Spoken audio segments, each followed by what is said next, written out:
Dieu part toujours des choses viles. Il prend toujours des choses viles.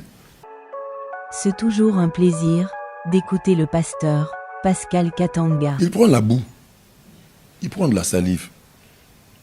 De manière intellectuelle, de manière un peu moderne, on se dirait, mais lui... Même l'aveugle là pouvait aussi refuser s'il voyait seulement ce qu'on lui avait mis sous les yeux. Non, mais non, je ne crois pas. L'aveugle n'avait pas besoin de voir ce que le Seigneur faisait sur lui.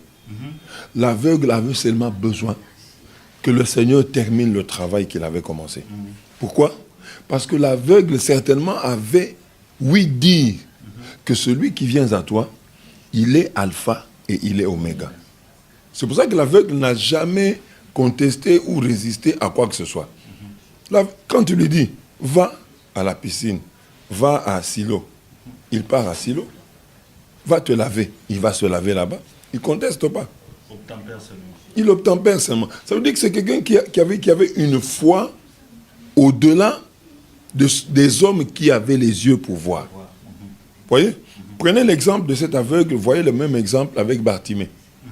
Il n'avait pas les yeux, mais il avait les oreilles. Il avait entendu parler de Jésus.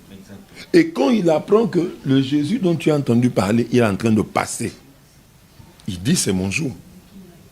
Mais ceux qui avaient les yeux ont vu Jésus comme celui, le fils du charpentier, et puis c'est tout, il passe par là, c'est tout.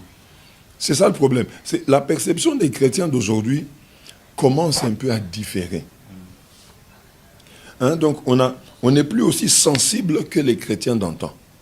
Et j'ai l'impression que ce sont des gens qui sont en difficulté, qui sont plus sensibles que certaines personnes qui ont une certaine aisance. Voilà. J'ai l'impression. Voilà. Cet homme est une bénédiction pour le corps du Christ. Papa, nous t'aimons.